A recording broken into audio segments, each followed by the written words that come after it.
Hello, and welcome to Cheers. That's one woman's opinion. I'm your host, Carolyn Mills. Today is a special episode for Shelley Long's birthday, and I did a rewatch of Troop Beverly Hills as that is what most of the people voted for. This movie came out in 1989. It was directed by Jeff Canu. It was written by Ava Ostern Fryer, who sadly passed away in 2022 from an undisclosed cause, and also written by Pamela Norris and Margaret Oberman. The cast includes Shelley Long as Phyllis Neffler, Craig T. Nelson as Fred Neffler. You may remember him from Coach, and he was also in Parenthood, the TV show, not the movie. Betty Thomas as Velda Plender. Mary Gross as Annie Herman. She was actually in the 1980s cast of SNL, Saturday Night Live. Stephanie Beach as Vicky Spance, Audra Lindley as Frances Tempo, and she passed away in. Okay, my computer's doing weird things. Sorry. She passed away in 1997 due to complications from leukemia. Ed Burns as Ross Coleman. He died in 2020 from natural causes, and I don't remember what TV show he was on. Was it Sunset Strip? However, he was in Grease. He was one of the adults in the movie. Amy Foster as Claire Sprance, Carla Gugino as Chico Barnfeld, Heather Hopper as Tessa Di Blasio, Kelly Martin as Emily Coleman, Emily Schulman as Tiffany Honsenman, and Jenny Lewis as Hannah Neffler.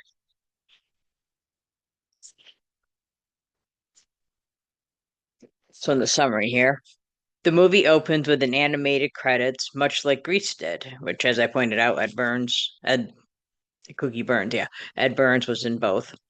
The Wilderness girls are in a meeting and they recite their pledge and then leave the room.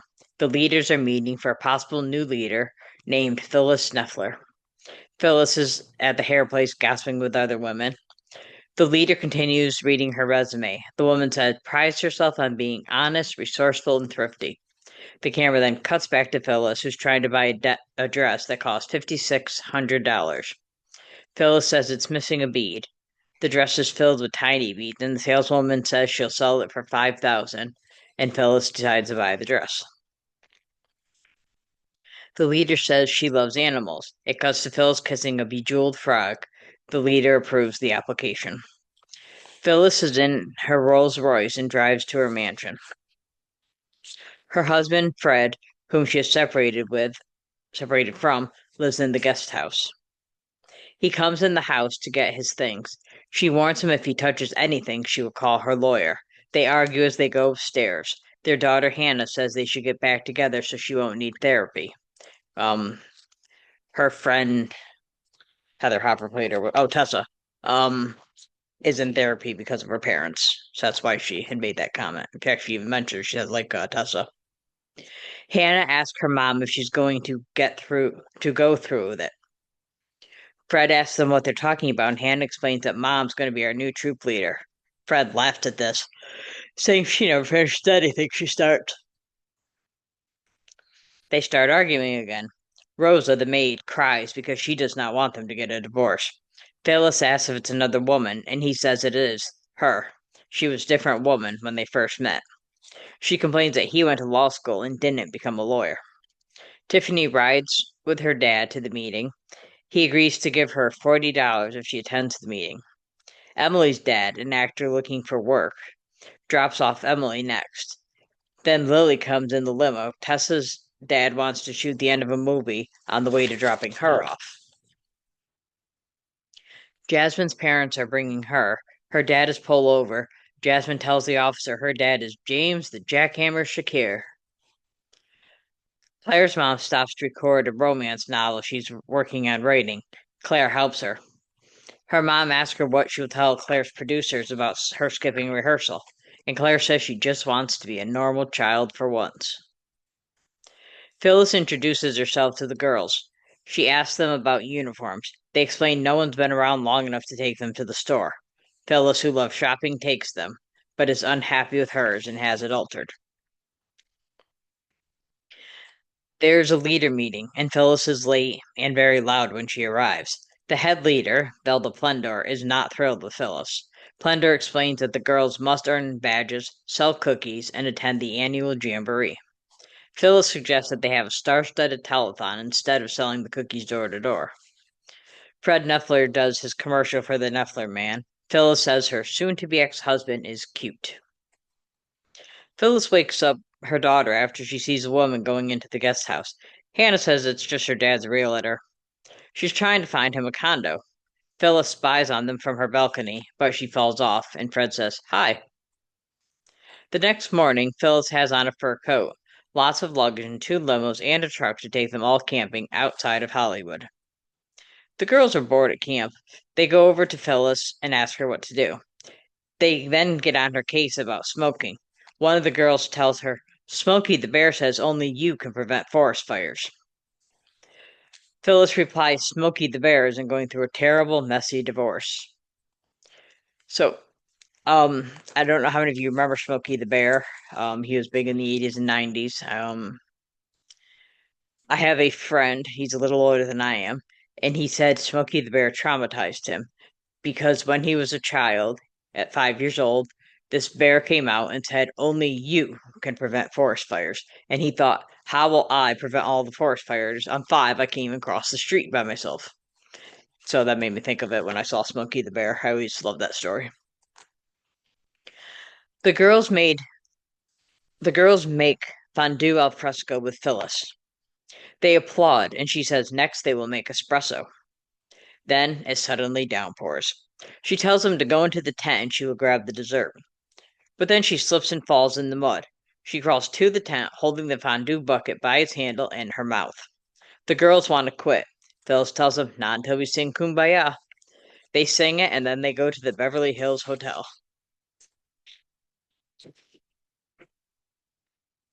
They tell ghost stories, and it's Phyllis's turn. She tells a story about her hairstylist Kristoff disappearing. The new guy gave her a perm. That whole scene cracks me up. That in her mind, where she's so pampered and everything, the biggest scary ghost story is getting a perm, which I also thought was weird because that was a big thing in the 80s. She came out at night from the bedroom of the hotel room. The girls are asleep on the living room floor. She removes things like marshmallow bags and glasses from them, and then she covers them up. The next morning, the girls are watching Pee Wee's Playhouse. Jasmine pretends to smoke and acts like Phyllis. The bellhop is playing cards with some of the girls. I thought this was kind of weird too. I guess maybe because of today's society. Maybe that's where I got it from. But the idea that this male's just adult male is just hanging out with a bunch of women he doesn't know, he's not related to them, so it's not like family or anything. Um, and he's just there playing cards, laying on the floor. And at that point, Phyllis is not even in the room, so it just seemed kind of weird. Anyway, Plunder and Annie Herman, an assistant leader, arrive. Plunder is angry with Phyllis. Phyllis explains that she is new and could use some tips. Plunder replies, "Give it up. You can prance those little princesses through Beverly Hills all you want, but you will never really be a wilderness girl. This troop should have been disbanded long ago. I know it, they know it, and you know it." She leaves and the girls are upset. Phyllis is not giving up, however. And I thought this movie does have a good message. Has some questionable things like a lot of bad words and the smoking, of course, but that, like I said, it was 89, 87. What did I say? It was in the 80s. And this whole she's not going to give up, I think it's a good message for people, especially women. The next day, Phyllis and Hannah see Fred taking Lisa, she's the realtor, to a Dodgers game. Hannah is upset. "I guess he's divorcing both of us." Phyllis tells her that her dad's just going through a phase and it's called being a dumb jerk. At the annual Wilderness Craft Day, a girl named Cleo from the Red Feather Troop explains a teepee to someone. She looks at Plunder and says, "Right, Mom?" Plunder tells her not to call her mom. which shows you just how messed up Plunder is. She doesn't want her child to acknowledge that she's her child. Um, and she's just kind of nasty to her and stuff, which doesn't pay out eventually, as we're going to find out. She says, "Sorry, Miss Plunder, sir," and salutes her mom. I also find it kind of amusing that they keep calling her sir because of how she acts. Again, that part's a little bit outdated, but still funny to me. Troop Beverly Hills arrives. Phyllis asks girls from another troop about her patches. She wants to know where to buy them. The girls explain you don't buy them, you earn them. Plunder is angry that Phyllis still has not quit. Phyllis and her troop show a backpack they created. And the other troops make fun of Troop Beverly Hills. I actually thought this backpack was very creative. She opens it up and it's kind of like a mini wardrobe because all the like if you hit something, all the clothes fall out. So they can be dressed in style even at camp. I liked it. I would buy it. Plunder says that she wants Phyllis out. Annie Herman is concerned about the ideals of the Wilderness Girls being compromised if she spies on Phyllis and her troop. Annie calls Phyllis, however, and offers to be her assistant.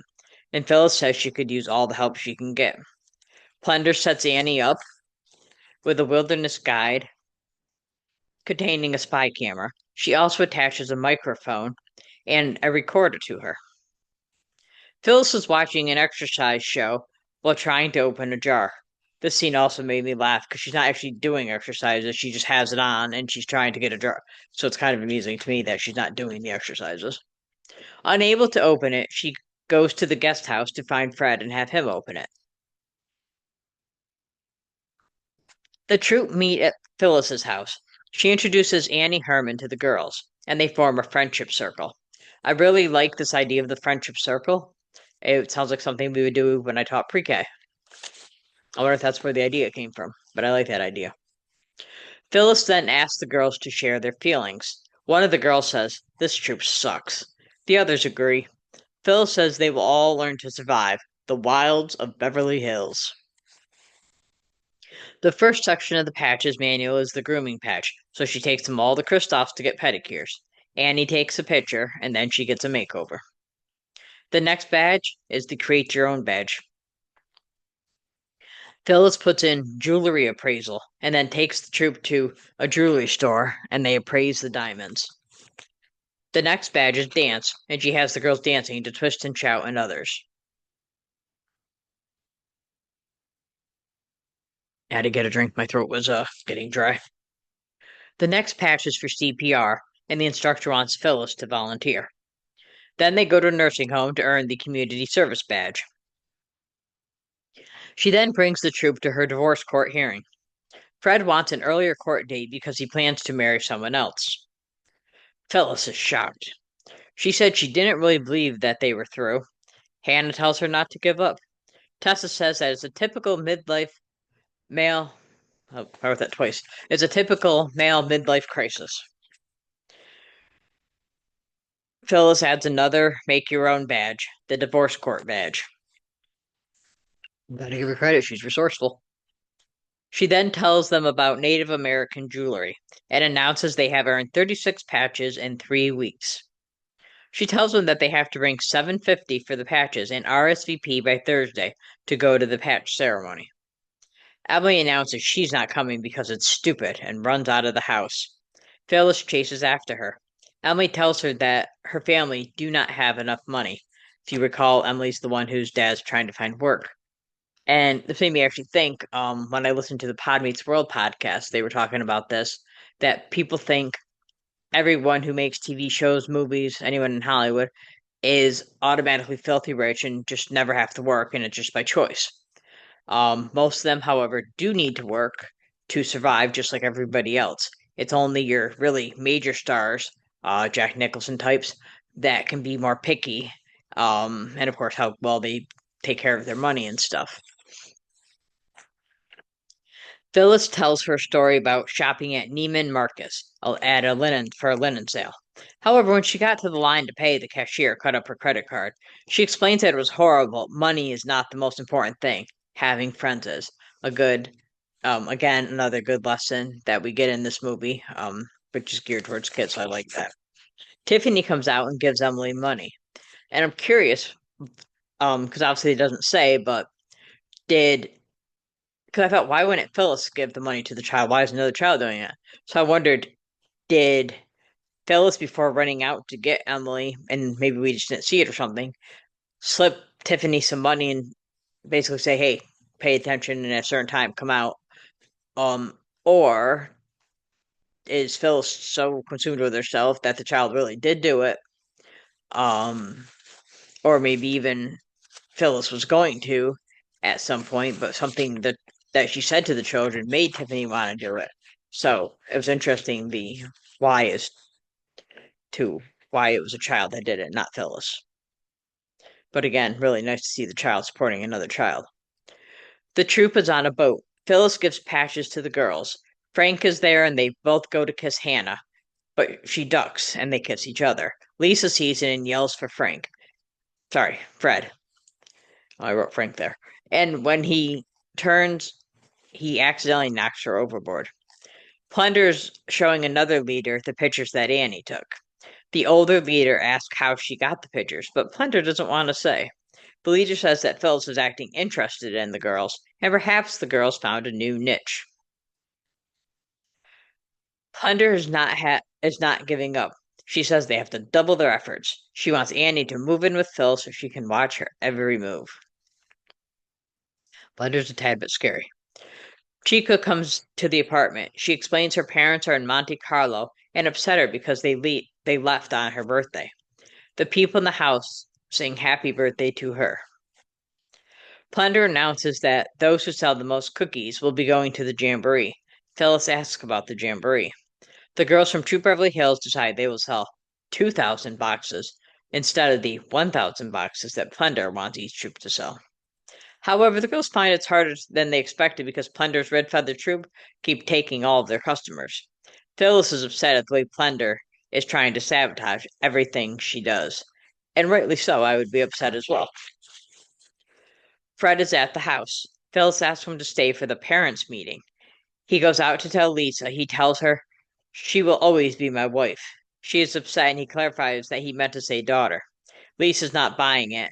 And when he says, "I made a mistake," she replies, "So did I," and then takes off quickly with him in the car. The troops are performing in front of a store. People like it and buy cookies. Claire, the child actress, autographs boxes of cookies, which people also buy. They have stars such as Pia Zadora modeling khaki fashion, which is the color of the uniforms. Phyllis then tells the people to buy more cookies, which they do. Phyllis then calls Plunder and lets her know the troop did not sell 2,000 boxes. Plunder's kind of pleased by this until Phyllis announces they sold 4,732 boxes. She says that Barn fellows are throwing a gala with the check presentation and invites Plunder to come. Phyllis recommended Emily's dad for a mob boss and a pitcher. Her dad thanks Phyllis and says Emily thanks her too. So of course here we do see she does help Phyllis. Sorry, Phyllis does help Emily and her dad. Phyllis is dancing with Bong Bong when Fred cuts in. I love that name. Bong Bong cracks me up. He is no longer seeing Lisa. He also tells Phyllis he is very proud of her, and she says she is proud of herself as well. He says he needs to talk to her about something important. And of course, Phyllis, and probably everybody watching, was thinking, oh, he wants to get back together with her. Plunder arrives. Phyllis introduces Fred and Plunder to each other, and Fred says he will talk to Phyllis later. Phyllis introduces Plunder to the people at the gala, and then Plunder rips the check out of Phyllis's hand while Phyllis is talking. Plunder sees Annie and calls her a traitor. Annie replies, "Screw you, Velda." And I was saying, "Go, Annie." Yes, I'm one of those people that talk back to the screen. Not in movie theaters, in my own home. I don't want to infringe on anybody else's rights. Plunder is shocked and leaves. Fred and Phyllis talk as she explains she was hurt, but she never hated him. She says she has grown during their separation. Fred tells her that he wants joint custody of Hannah when the divorce is final. Phyllis becomes angry and throws a drink in his face. She was expecting him to say she wanted to stay together. She leaves but falls into the pool. I want to know if Shelley Long is clumsy in real life because on Cheers, Diane's always rather clumsy. They talk about that. She's clumsy in this movie. My favorite movie with her is Hello Again, which nobody voted for, but that's okay. Um, and she's a little bit clumsy in that and whatnot. So I'm just curious. I mean, she's obviously very good at physical comedy, as I've said before. She's done Second City, improv, so she's really good at that type of stuff. But I'm also curious if maybe in real life is she a little bit clumsy too. So Phyllis yells she is drowning, but then she stands up and the water's only coming to her thighs. Fred explains to the onlookers, we're going through a divorce. Phyllis goes into Hannah's room and says she washed her yellow sweatshirt, which is now gray and white. Hannah thanks her and asks her if she's going to wash any more clothes before Rosa returns. And Hannah's packing to go to her dad's. The doorbell rings. Phyllis thinks it's Hannah forgetting something. She opens the door and it's Plunder. Plunder says that Phyllis embarrassed her at the Wilderness Girls of America. She tells Phyllis that her jamboree is the real wilderness. She says that somebody will get hurt and it will be all Phyllis's fault. Hannah is eating pizza and playing video games with her dad. She tells him he does not need to entertain her every single minute. She says she understands the divorce is hard on them being her parents, but it's hard on her too. Hannah tells her dad that she wishes her mom and him would get back together, and he confesses, so do I, Peaches. I kind of think it's cute. He calls her Peaches. Throat got dry again. Phyllis is watching home movies, and she's downing bottles of water. So funny because maybe it's because it was a children's movie they did this. She's got the Evian water, and there's like bottles all over the place. And you walk in, so you think alcohol, of course, but no, bottles of water. Her friend comes in and says, this place looks like Valley of the Dolls. She gets Phyllis to get up, and they will go have cappuccinos. Phyllis says that she's not going and has lost her will to shop.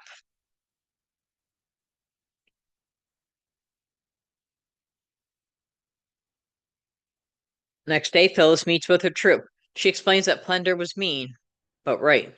She tells them she loved their time together, but it's over. The girls tell her they won't let her quit. They explain they are a team now. Fred and Hannah return. Fred tells her, they're right, Phil. You've come too far to quit. The jamboree begins. Plunder points out the blue flags belong to Troop Beverly Hills, but they chose not to compete. She tells the other girls to get ready as Troop Beverly Hills arrives. Plunder tells her to get her car. Plunder tells Phyllis to get her car out of her friendship ring. She then shoots the starting pistol, and a bird falls from the sky. Great sight gag. Troop Beverly Hills runs to get ready. Plunder fires Annie Herman. That way, Annie's not allowed to go with Phyllis and help her because she wants Phyllis to fail. Annie is afraid to let Phyllis lead the other girls alone, but Phyllis says they can do it.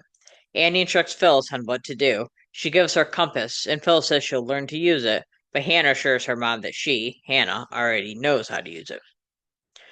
They start off and quickly find the first blue flag. Plunder's troop changes the next flag around to throw Troop Beverly Hills off track. Phyllis calls Annie on the walkie-talkie. She explains where she is, and Annie tells her, it sounds like Dead Man's Swamp. Phyllis sees a snake and asks if rattlesnakes live in swamps. Annie tells her no, but water moccasins live in swamps, and they're just as deadly. However, they don't make any noise before they strike you. Phyllis and the girls run. Tiffany sees a skunk and runs again. The others follow. Phyllis tells them they have such good spirit as they run, but then realizes why they're running and she runs as well. Plunder watches the troop come out of the swamp area. She realizes Troop Beverly Hills being led by Phyllis. The skunk is near Plunder. Plunder picks it up and says it's going to pay. The next scene, she has a skunk skin cap on. Another good sight gag. Plunder's troop is upset they are not winning. Plunder assures them they will win and to leave everything to her. The next day, Plunder announces she is leading the Red Feather troop the rest of the way. The other troops are upset since Plunder is the one who mapped out the course. It's not fair. Beverly Hills is still determined to win. Plunder cuts the rope to bridge, and it falls. Earlier, she said that it would be all Phyllis's fault.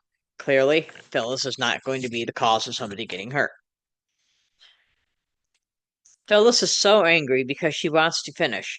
Hannah sees a log and says that they can cross it, but Phyllis is afraid of heights ever since she fell out of the window while spying on her husband. Hannah tells her mom she took care of her and the other girls. Phyllis decides to face her fears and cross it. She tells Hannah that the other girls are not to cross the log, but when she gets to the other side, they are to throw the loose end of the bridge to her so she can retie it. She's doing well until she slips and falls. While she's holding on the log lying on her belly, Hannah crosses. But Hannah's foot slips in a hole in the log and it gets stuck. Phyllis gets up, crosses back to Hannah to help her get her leg out of the log, and then they cross together. And as they're crossing, Phyllis scolds her daughter for not listening. But when they get across, they cheer, as do the other girls. Phyllis sees that they made it across and is even more angry. The Red Feather Troop tell Plunder that they are in a spot only for hunter and trappers. Plunder tells them it's only dangerous if you don't know what you're doing, and then she falls in a trap hole. We call that karma. I don't even know if I believe in karma, but it doesn't matter. We call that karma. Phyllis tells them that they won because they didn't quit, cheat, or call home. And then she tells them, now let's beat those suckers at their own game. Plunder's ankle, Plunder's ankle is broken, according to her daughter. Her daughter then tells her that she is dead weight, and after they win, they'll send somebody back to help her. Plunder yells, Cleo, I was in labor with you for 17 hours. She yells that she hates children. She's not exactly Mother of the Year. Troop Beverly Hills goes to Plunder. Tessa examines her ankle, and Phyllis asks how bad it is. Tessa tells them, well, there's multiple contusions, possible cracked fibula, and a severe personality disorder. As I point out earlier, Tessa is the one who's in therapy, so she's learning all these different things, like the personality disorder. Phyllis asks Plunder the quickest way back, as there's a nurse at the end. Plunder refuses to tell her, accusing Phyllis of trying to get to the quickest way so that her troop can win. This is like the epitome of hatred when you won't even let somebody help you because you don't want them to win. The girls ask why they should help Plunder.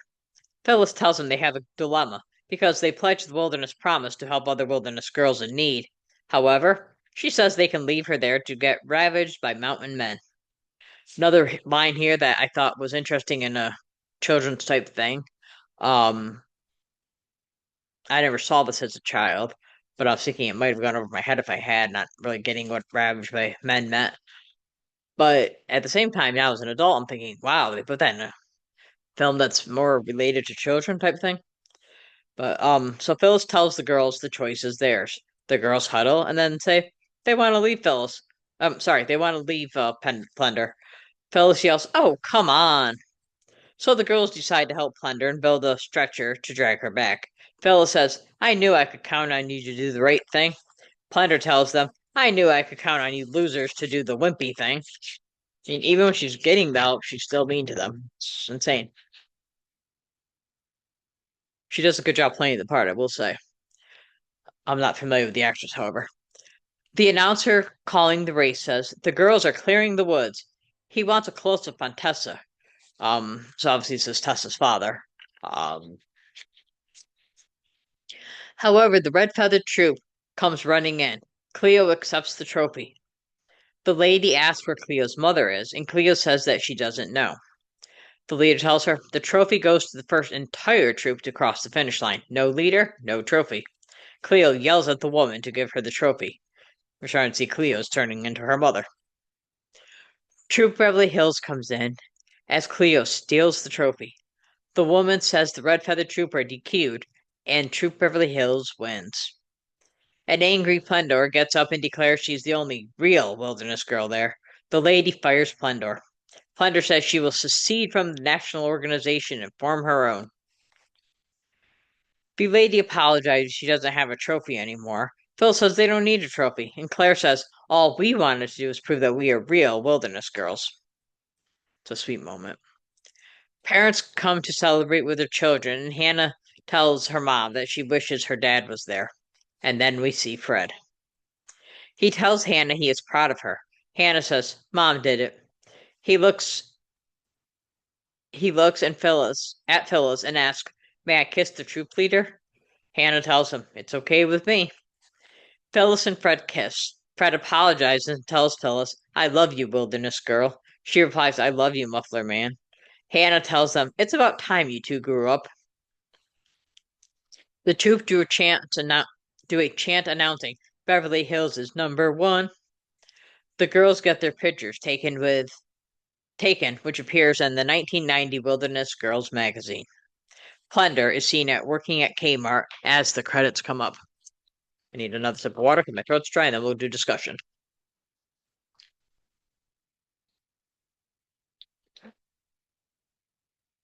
I gave this movie a 4.5 out of 5 beer nuts. I've never seen it before, as I said, and I really enjoyed it. It's probably now my second favorite Shelley Long movie after Hello Again. As always, Shelley Long did an amazing job. The kids in the show are around my age, and they were all really good too. It was great seeing Amy Foster, who I grew up watching on Punky Brewster, where she played Margot Kramer. Heather Hopper, I watched on Good Morning Miss Bliss, and Emily Schumann was in Small Wonder. And I also watched Kelly Martin on the TV show Life Goes On, so I recognize many of them. Also, I think Mary Gross, who played Annie Herman, I think she's a very underrated actress. I loved her on SNL when she was on it, and she did a great job in this movie. She's very talented, but perhaps she's just overshadowed by her older brother, Michael Gross, who you probably remember as Stephen Keaton on Family Ties. The MVP of this episode, obviously, the birthday girl, Shelley Long. And not because it's her birthday, but because she's truly deserving of it. As I said, she's just phenomenal. Somebody made a comment when I asked for these movies, for favorite Shelley Long movies, that none of her movies were good and she was not really a movie actress. I get she did not win an Oscar. However, to say she's not a movie actress, she had a lot of good movies. Um, Even if they're not your top rated type movies, I think they were all really good. I think she's incredibly talented. Um, so I think her movie career is better than people give her credit for, including herself. I don't think she thought she was as successful as she would have liked to been in the movies. Favorite lines. Annie, I can't let you take the girls out there alone. Phyllis, why not? Hannah, because you get lost in your walk-in closet. Runner-up favorite line after Lisa falls in the overboard there. Throw me a lifesaver. Phyllis replies, No problem. Butterscotch or wintergreen. Here's a little known fact. Frankie Avalon and Annette Funicello, you may remember them from the Beach Blanket movies, have cameos as joggers in the movie. If you liked this episode, please like, comment, and subscribe. You can also follow us on Facebook. Cheers, that's One Woman's Opinion. You can follow us on Instagram at Cheers One Woman's Podcast, on Twitter at One Woman Opinion. And you can always email us with questions and comments at Cheers One Woman's Opinion Podcast at gmail.com. And I want to let everyone know I will be taking next week off, and our season 2 podcast rewatch will start on September 4th, 2025. The first season 2 episode of Cheers is called Power Play. And of course, I would like to wish Shelley Long a very okay, there we go. I would like to wish Shelley Long a very happy 76th birthday. There she is before and after. Cheers and now, I should say. And that's One Woman's Opinion.